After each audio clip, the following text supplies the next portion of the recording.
Welcome back to another episode of Astro. Today we look into the aspects of Scorpio. We would like to know about issues about Scorpio today. Scorpio, of course, people born between 23rd October and 22nd November. So, they are all scorpions for you. Well, if you look at scorpions, of course, a lot of similarity can be established between the characteristics of the Scorpio bonds and the scorpion per se. I see.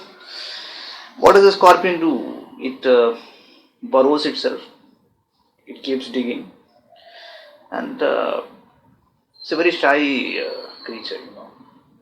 It gets into the burrow, and then again it's highly unpredictable the way it moves. In fact, the most mysterious of signs is Scorpio, because these individuals are not to be predicted because you can hardly predict what their next move would be, because a scorpion believes in remaining in a shell, in a sort of a burrow, and its intelligence is hidden in its tail. The sting is also in the tail, and the individuals born in Scorpio generally build a house of their own, they have a domain of their own. They draw conclusions prematurely. They have a lot of inhibitions.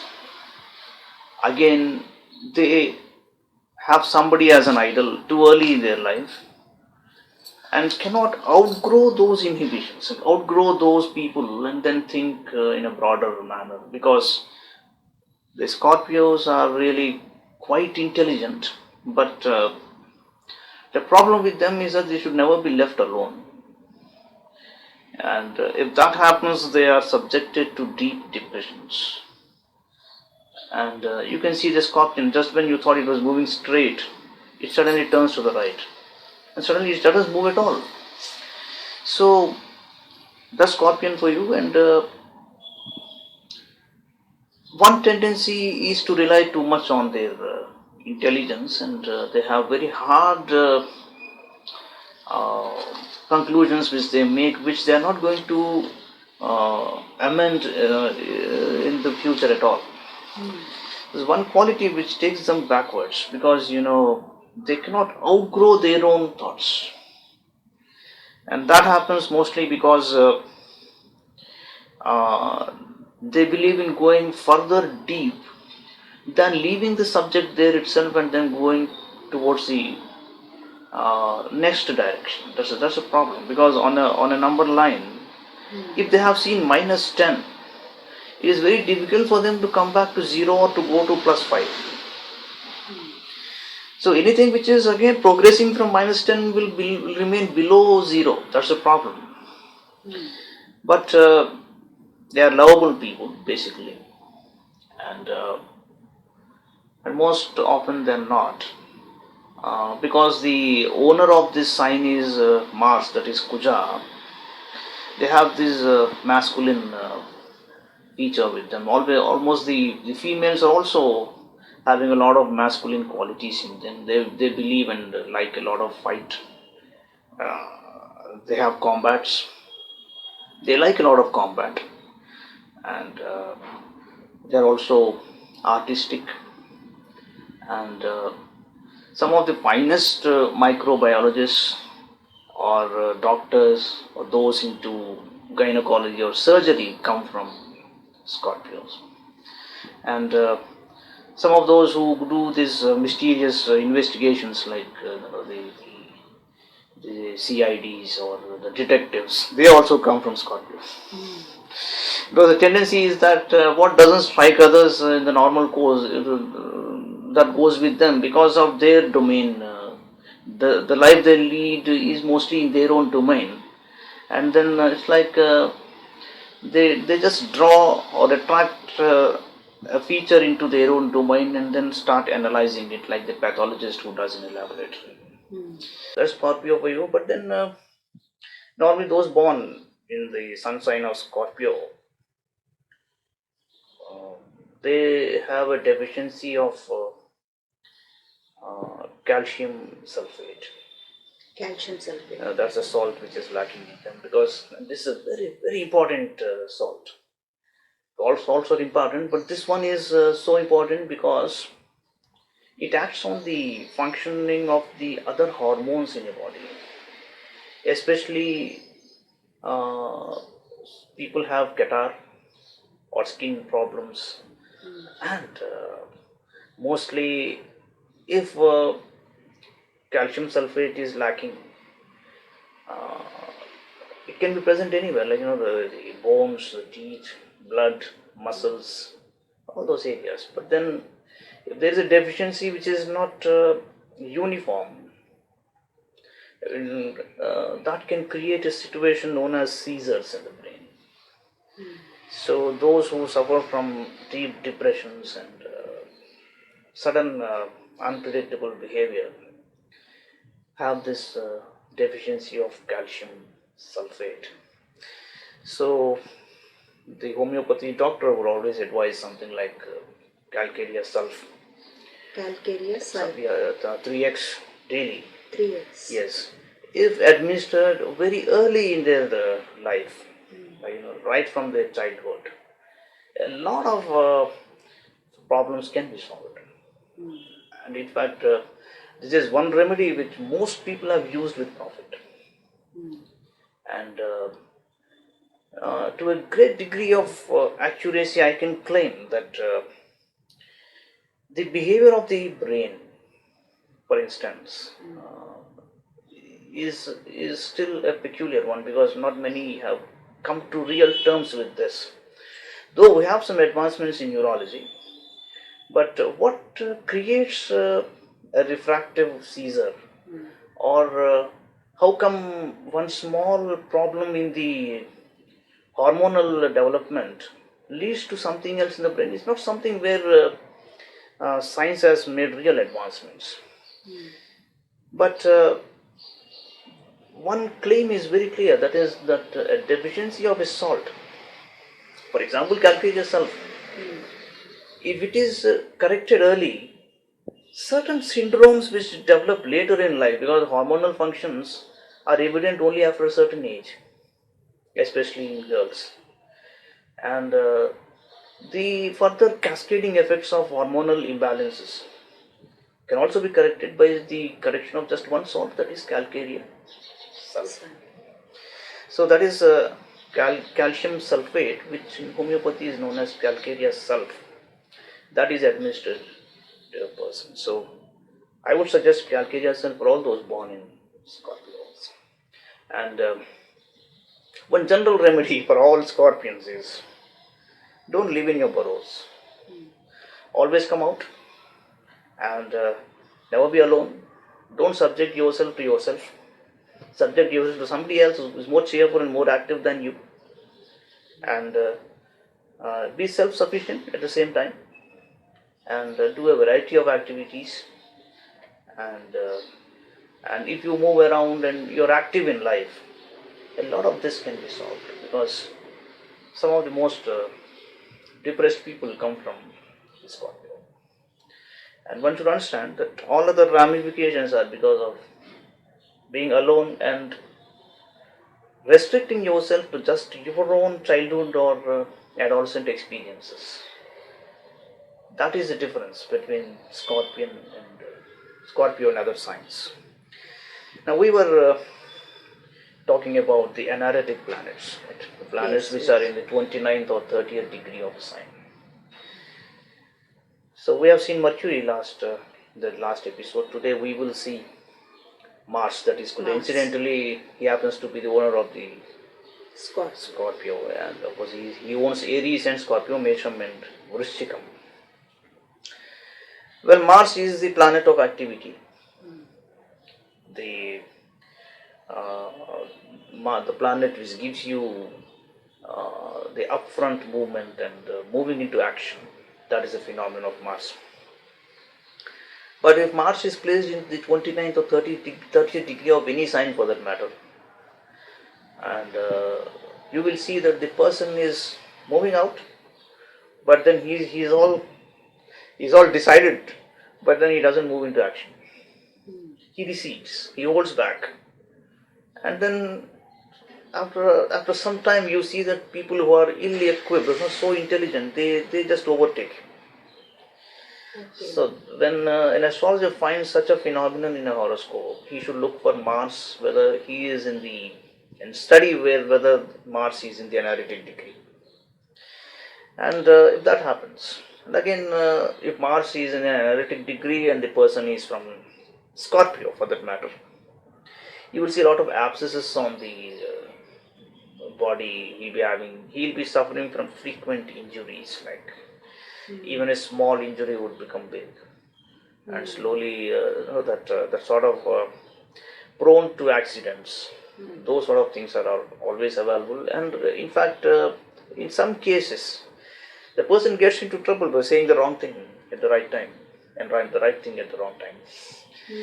Because Mars is somebody who puts you on the back foot when you are supposed to be on the front foot. If he is in an analytic degree, that should be marked. So this is one feature which should be examined rather minutely. And if you want the remedies, how to overcome or correct this feature from the horoscope, you have to look at other planets like Moon, of course, again. And incidentally, it is Shukra, Venus, who, if you understand Venus, Shukra, Moon, and Mars, when Mars is in the Anaretic degree. Venus, Mars, and Shukra. And Moon. So you can study their relationship and suggest one kind of an activity. Now, you might have seen that in olden days, the elderly people used to say, this girl or this boy is supposed to be married very early. They might have got the suggestion from an astrologer mostly. And this astrologer might have suggested having studied this feature. Okay. See, when Mars is in an Anaretic degree, the astrologer, the keen observer, who would say, see, this boy or girl will have a problem going forward, deciding, and he will require a real good friend very early in life. He would say, yes, let them get married early. That means even before 21 years of age. So if that happens, this is corrected largely in such a situation. And you can ask me how. Yes, well, as I said, when you are having Mars in an Anaretic degree, you are bringing in the force of Venus, that is Shukra. And that happens when the activity of marriage takes place. Shukra gets ignited after marriage. That is precisely why, because Venus represents, or the diamond represents Venus. In every engagement, we use the diamond to be exchanged. So once a diamond can be worn by anybody. So for marriage especially, we use only the diamond. Well, diamond is a phenomenon of Venus, and Venus is a phenomenon for kinship, marriage, relationship, friendship, and all that. What is marriage all about? A long-term friendship in real terms. Yes. That is marriage. So that is an Anaretic planet, Mars. And let us go to the next event of this episode. Yes, interesting one about question and answer. One question, one answer. Okay. Now, the relationship between Sun, Moon, and Ascendant is said to be very important in astrology. What are the ideal placements of these three in a horoscope? Very nice question. Because if you have studied the Sun, Moon, and Ascendant, course, all astrologers are supposed to be very clear about studying sun, moon, and ascendant. And this is the basic first principle in astrology. If you don't know much about the placements of sun, moon, and ascendant, and if you don't know how to study them together, and when to study them in isolation, when to relate them, astrology is not for you. It is fundamental. Sun, moon, and ascendant. You see, you talk to any astrologer, he will start with sun, moon, and ascendant. All the three are, related to something like wealth, intellect, and skill. What are these? Wealth, intellect, and skill. Now, whether you get the wealth, whether you are intelligent enough to use that wealth or acquire wealth, and the skill to grow up in your life, utilize and help others, and how to build an empire of your own. So this is what is life all about. So largely, in a horoscope, all these three phenomena depend upon sun, moon, and ascendant. When you are studying sun, you have to study ascendant together.